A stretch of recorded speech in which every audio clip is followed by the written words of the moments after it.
आपने science fiction में अजीब और अद्भुत दुनियाएं देखी होंगी। हमें अभी तक नहीं पता कि वहां किस तरह का जीवन हो सकता है, लेकिन कुछ ग्रह जो पसंदीदा कहानियों जैसे लगते हैं, क्या वो वास्तव मौजूद है, जिन्हें एक्सोप्लैनेट्स कहा जाता है। नमस्कार, आप देख रहे हैं द अनएम्प्लॉयड एस्ट्रोनॉट। तो चलिए आज हम यात्रा करेंगे ब्रह्मांड के उस हिस्से की जहां पर एक्सोप्लैनेट्स हैं। एक्सोप्लैनेट शब्द का अर्थ है हमारे सौर मंडल के बाहर स्थित ग्रह, यानी वे ग्रह जो हमारे सूरज की परिक्रमा नहीं करते।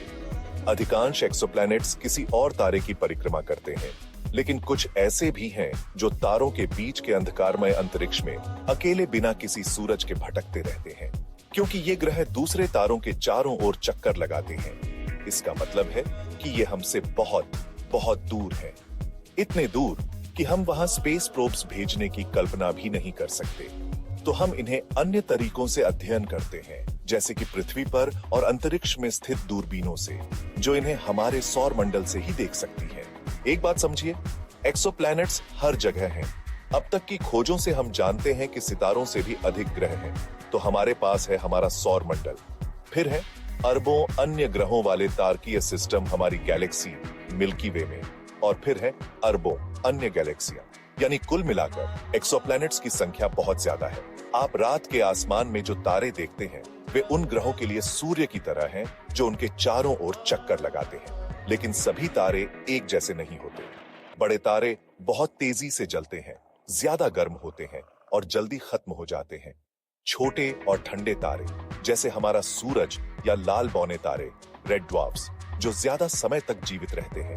लेकिन यहाँ तक कि शांत माने जाने वाले रेड ड्वार्फ तारे भी शक्तिशाली रेडिएशन वाले फ्लेयर उगल सकते हैं, जो उनके ग्रहों पर बुरी तरह असर डाल सकते हैं।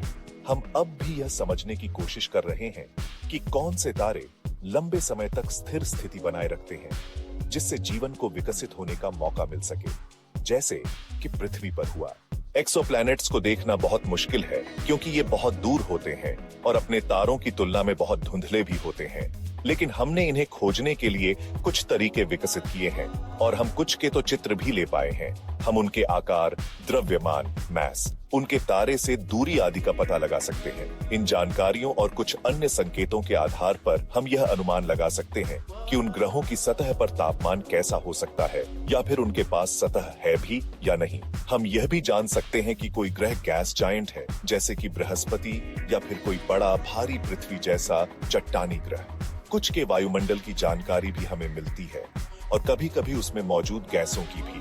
अधिकांश एक्सोप्लैनेट्स पृथ्वी से बहुत अलग हैं। उनमें अजीबोगरीब विविधता होती है, जैसे कि बृहस्पति से भी बड़े गैस ग्रह, या फिर ग्रह जिन पर लावा का समुद्र है, या जहां कांच की बारिश होती है, यहाँ तक कि कुछ पर रत्नों की बारिश। दिलचस्प बात यह है कि जब हम इस प्लैनेटरी सिस्टम्स को देखते हैं, तो बहुत कम ऐसे सिस्टम मिलते हैं जो हमारे सौर मंडल जैसे दिखते हैं।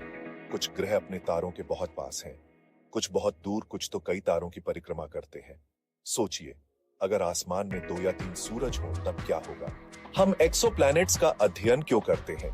क्योंकि जीवन से युक्त दुनियाओं को ढूंढने में हमारी गहरी रुचि है। हम यह जानना चाहते हैं कि किन परिस्थितियों में कोई ग्रह रहने योग्य बन सकता है। यह कैसे होता है, कितनी बार होता है।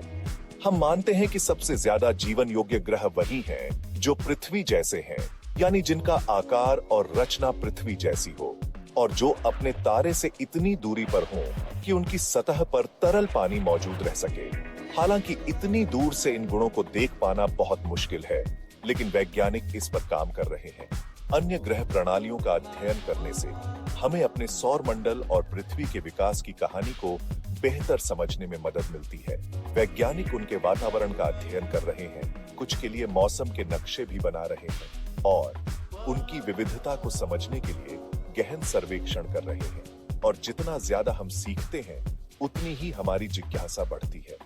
हम और अधिक जानना चाहते हैं। हम एक्सोप्लैनेट्स की खोज करना चाहते हैं, ऐसे ग्रह जो हमारे सौर मंडल से बाहर हैं। एक्सोप्लैनेट वो खोजने की 2 मुख्य तकनीक है, ट्रांजिट मेथड और रेडियल वेलोसिटी मेथड।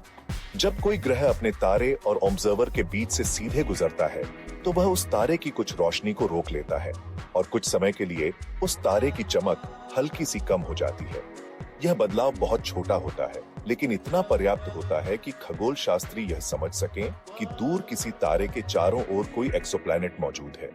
इसे ट्रांजिट मेथड कहा जाता है। ग्रहों की कक्षा के कारण तारे अंतरिक्ष में डगमगाते हैं, जिससे खगोल शास्त्रियों को दिखने वाली उस तारे की रोशनी का रंग थोड़ा बदल जाता है।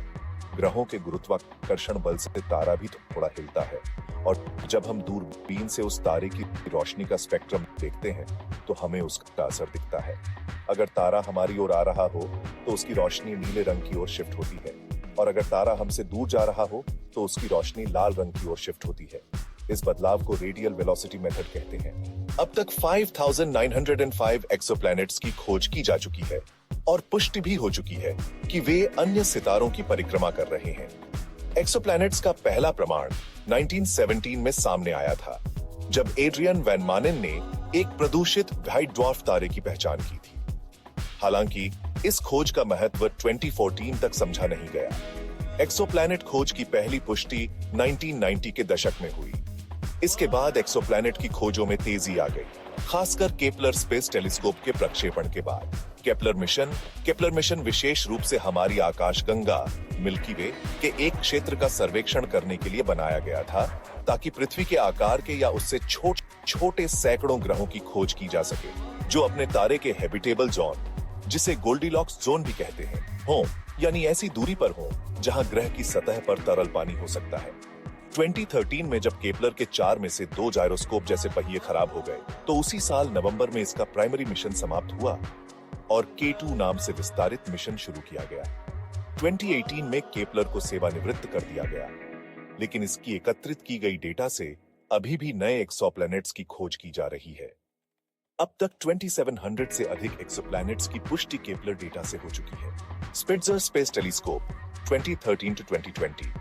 यह टेलीस्कोप विशेष रूप से एक्सोप्लैनेट खोज के लिए नहीं था, लेकिन इसकी इंफ्रारेड क्षमताओं के कारण यह इस कार्य में बहुत कारगर साबित हुआ। इसी से ट्रैपिस्ट-1 सिस्टम की खोज की गई, जहां एक साथ 7 ग्रह पाए गए जो उस तारे के हैबिटेबल जोन में आते हैं। यह एक ऐतिहासिक खोज थी। टेस और भविष्य की आशाएं।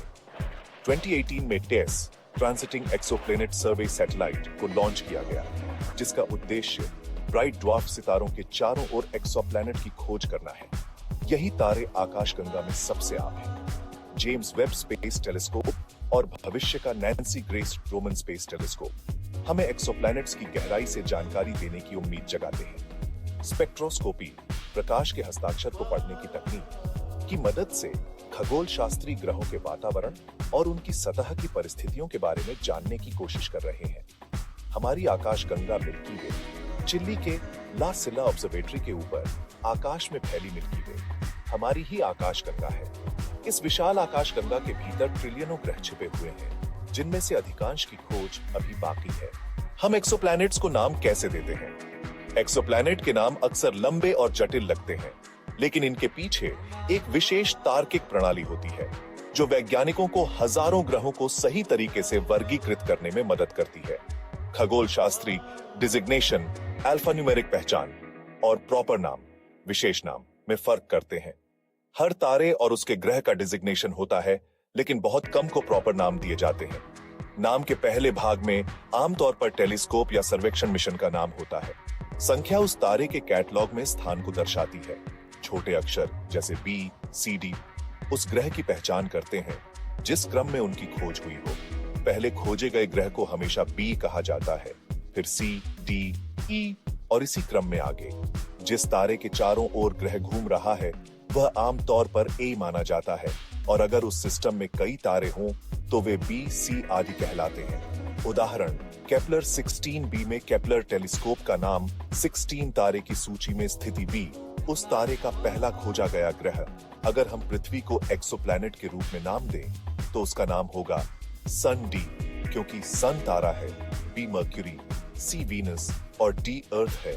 अगर आपको एक्सोप्लैनेट्स की यह यात्रा पसंद आई हो तो सब्सक्राइब करना ना भूलें।